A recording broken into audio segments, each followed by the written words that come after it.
Back in the beginning of 2018, in January 2018, I was lucky enough to have the opportunity to go to a place called Kanha in Madhya Pradesh, which is in sort of central, slightly slightly northern India. It's not really northern India, but it's kind of north of center of India, and photographed tigers. And this came about through some photographer friends, and one of them was looking at setting up trips to Kanha to photograph tigers for photographers, and essentially wanted a few photographers to go out and kind of dry run the whole thing. So I was very lucky to have that opportunity, and obviously just leapt at the chance to go. I've been to India once before, and it's an amazing place. It's absolutely beautiful. Love the people as well. Hate the bureaucracy.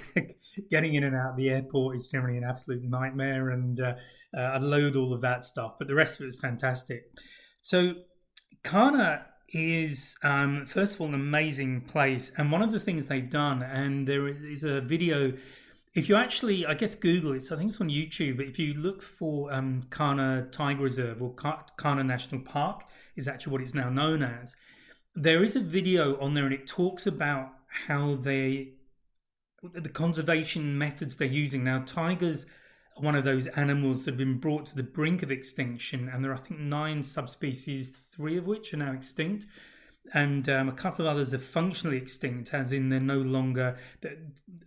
longer a wild population, if you like, or a sustainable wild population. The animals that are left are actually in captivity, so it's a pretty bad situation. And the tigers that we were looking at were Bengal tigers, which are the biggest ones, I think, that you will find. And they probably have the most robust population as well out of all the subspecies. And that's partly due to the efforts of setups like Kanha, which is just amazing. So if you can find this video, they talk a little bit about what they do. And what they've done is they've very much integrated the tiger park with the local population. So many people in the local villages that are all around the park. And bear in mind, this is all open. There isn't a fence as such around the whole park because it's huge. They work or do something related to the tiger reserve. So they have a vested interest in the reserve because it gives them money to allow them to live, to do the things, at least to some extent, what they want to do. And tigers are one of those animals that are poached by the sort of less educated. I'm going to be politically correct about all of this stuff, but there's an awful lot of nonsense goes on about what you can do with bits of tiger, and I think the whole thing is, and the sort of less kind of nonsensical part of it, which pure trophy hunting, which is personally I find quite offensive, but that's just me. So this sort of ridiculous situation that as a species we've created has really put these animals under a huge threat. In fact, I read, I was doing some research a little bit after that trip. There are, I think at the time, so this would have been in 2018 or 19, there were thought to be between 5,000 and 6,000 tigers of any species left in the world. Now, okay, what does 5,000 to 6,000 mean? Well, that's obviously not very much.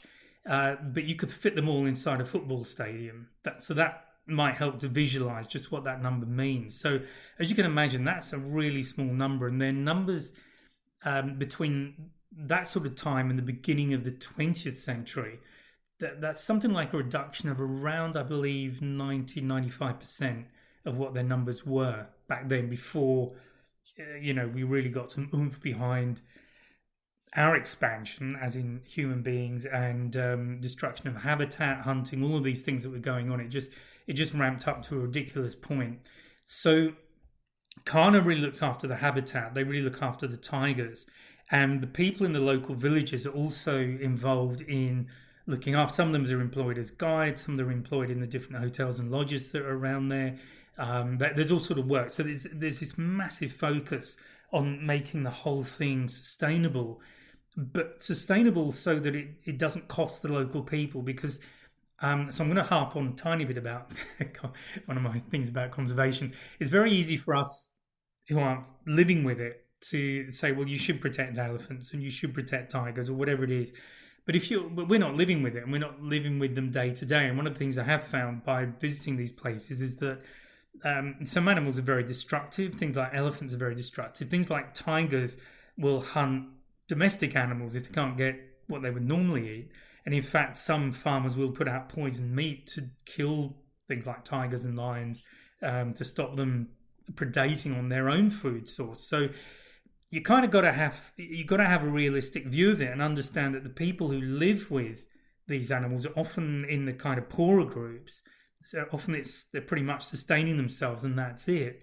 So before we get too carried away and too I don't know, on a high horse about it, just bear in mind that whatever we do to protect these animals has to work for the local people too. So that's me harping on about that, and I'll stop that now and carry on with talking about the tigers.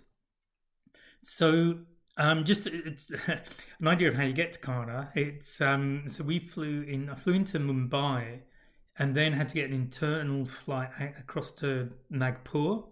Can't remember how long. I think it was a few hours. It was an overnight, so I was pretty tired. Although there was an Indian family wanting to travel together, and one of them had a seat in first class in this little. I can't remember what we were in. I think it might have been a Dash 8 or something. It was a small aircraft. So the short version of that story is, in order that they could sit together, I just got bumped up to first class, and this chap went back with his family. So all good from my perspective. And so we got to Nagpur, and then we were picked up by a guy who'd organised it, had organised the driver for us to come and pick us up. And then we had pretty much a straight, I think it was 4 to 5 hour drive on roads of differing natures. So coming out of Nagpur was a reasonable sized city. So we came out of that. We were on a kind of highway for a while, which was really good. And then gradually the roads got rougher. There's a lot of industry around as well. So we're seeing all of that stuff. So there's quite a lot to see when you go to India anyway, and not just the sort of the stuff you really think of, the touristy stuff. It's quite interesting. I always find it interesting to look at how local people live. So there's a lot of, when we're going through towns, a lot of stores, very, very busy places, lots of mopeds, all that kind of thing, as you might imagine. And finally, we were sort of semi-off-road, getting down to the actual hotel and the entrance to Kanha. And we were at I think it was the Kanha gate. A hotel was probably literally 200 meters from the gate, slightly longer, maybe 400, no more than 4. So we could walk down there in 10 minutes or so. It wasn't a massive walk. So we arrived on Wednesday, on the Wednesday, just after lunch. And I have to say, the hotel, it was a lovely little hotel, very small, I think probably 20 rooms, something like that. Slightly scruffy looking, to be honest. It definitely needed a bit of a refurb. But having said that, the people were just so amazing and caring and just wanting to look after us. I actually put on weight, which is not something you often say when you go to India, although it's been my second trip. I know what the pitfalls are, but I actually put on weight, and it was mostly eating vegetarian food, curries, but just the most amazing food. And I often, at the end of the meal, thought I was going to burst. But wonderful people. So I do have a massive place in my heart for India. It's just an amazing place. So we were at the hotel, and when I was showing the vehicles, though, I was somewhat taken aback, because when I've been to Africa, or at least up until that point, since then I've been in open vehicles in Africa, but previously I'd been most recently in Tanzania the year before, and it was like being in a regular Land Cruiser or something. You know, you've got doors that actually have metal in them, and windows and a roof. We were in these little things that look like rebadged Suzukis with an extra kind of row of seats on the back, but completely open. No side protection at all, no roof. So we were really open. And I know last time I looked, tigers were pretty big. So that got me thinking about that. But there you go. I mean, I was kind of thinking, well, if people were regularly getting eaten by tigers on these kind of trips, I'm pretty sure it would have made Facebook or something. So I kind of used that as my, if I was feeling a bit nervous about it, I'd think back on that and calm myself down a bit. So the small Suzukis were the way to go. And just to give you an idea, so they obviously have a driver in front and a guide in front. Then there was a row behind those two, but it was really only wide enough for 2 people, and another row behind them, so you could get 6 in the vehicle, and the one at the back was higher, so you got slightly higher.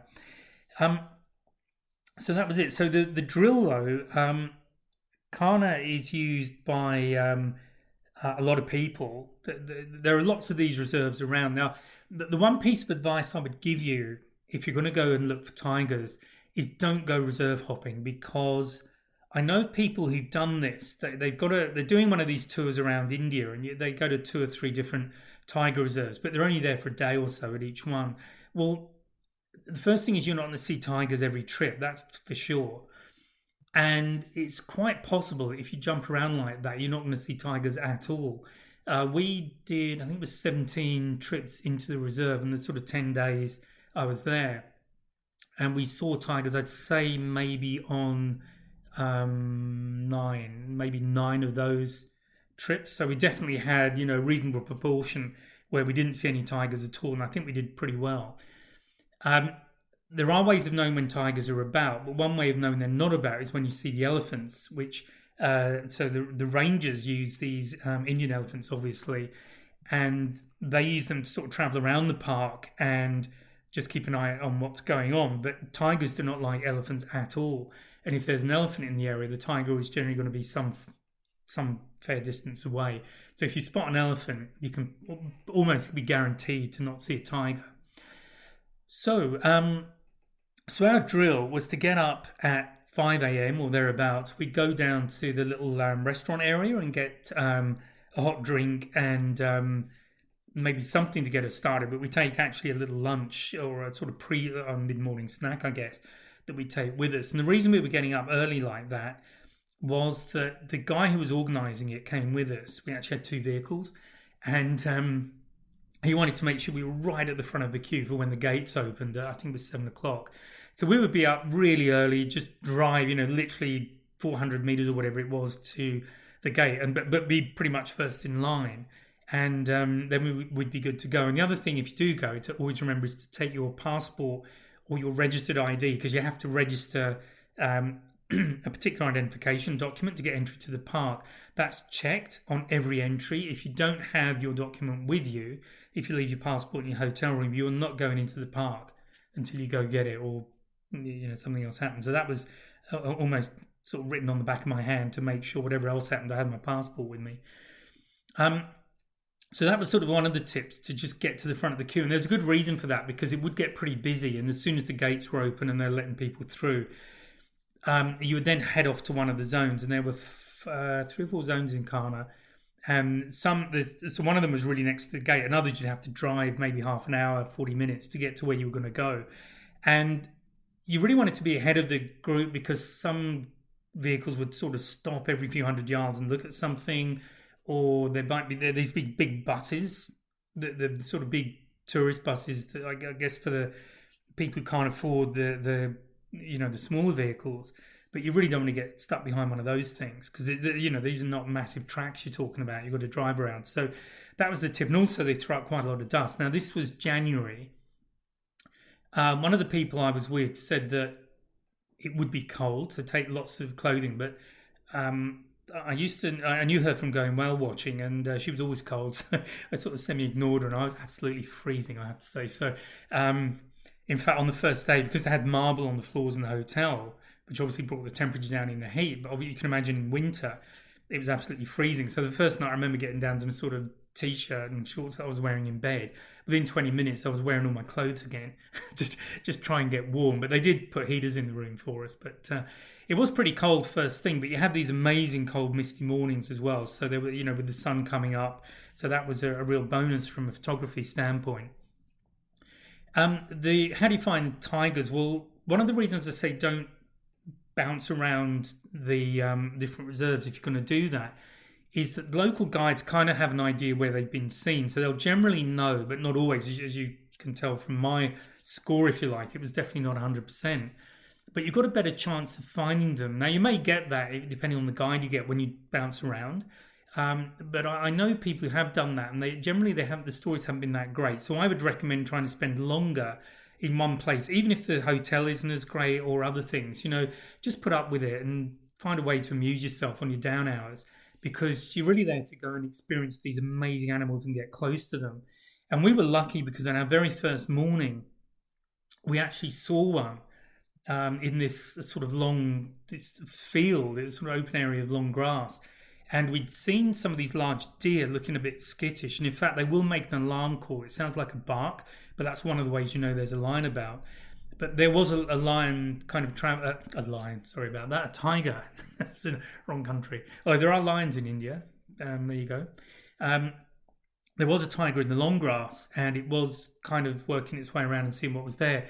And we parked up and we were watching it, and it came towards us and eventually came out through this wooded area. I mean, this must have been 20, 30 minutes we were there. It was quite a long time for it to come round.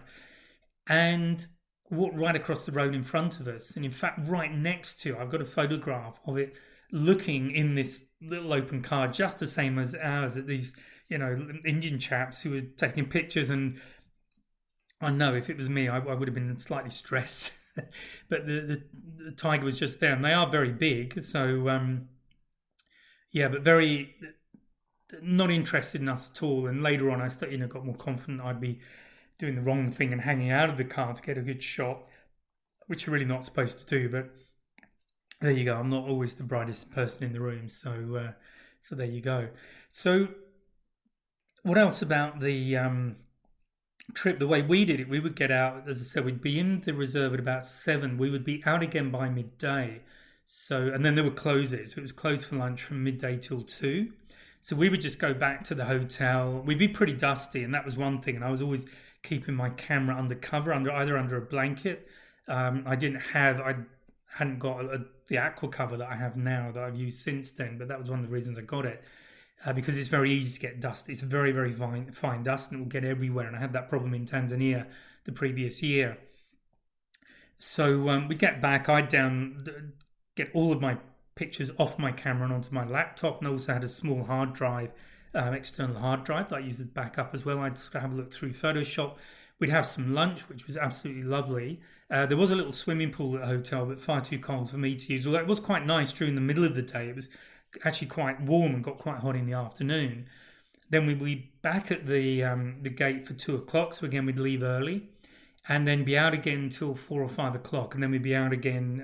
Because by then it's getting to dusk, and the light's not so good. And bearing in mind, this is forest. This is the area where Rudyard Kipling wrote the Jungle Book. He was inspired by that whole area and the animals to write the Jungle Book. So I'm not sure to me, jungle is more tropical rainforest. That to me is a jungle, but this to me is forest. The kind of environment we were in was like a heavy forest. It's like the New Forest in England. It reminded me of that. In fact, because the peacocks are native to India, and if you're English or you've been to England, you've probably seen peacocks around different places. That was one of the things from the days of the Raj and all of that stuff. It was almost like being back in England. It was quite an odd sensation. And I probably won't say too much more about it, but I think they're the key points that I wanted to make about going and photographing tigers. I mean, they are absolutely amazing animals, and I'm really pleased that there is, at least in some areas, a gradual recovery of their numbers. And if we can keep that going and just not encroach on their area, and the whole conservation thing, basically, that's really good news. And it means that generations to come will be able to go and have the kind of experience that I was lucky enough to have in India, and I hope to have again. And one of the things I'd love to do is to set things up so that we can, I can take people out to India and photograph tigers. So that's kind of on my sort of plan, if you like. If once the business gets more solid, that's definitely there. Kanha is one of those projects I'd love to support financially as well. It's just a question of having the money to do it. So there you go. I hope you found that very interesting. I'm always happy to talk about these kind of trips, and if you've got questions, please send me a message, and I'll speak to you again on another podcast. So bye for now. Oh, and one thing just before you go, please take a look at the 2026 wildlife calendar. That's available now. It's on the website. There's a link below the description of this podcast episode. So please take a look, and I'll speak to you next time. Bye now.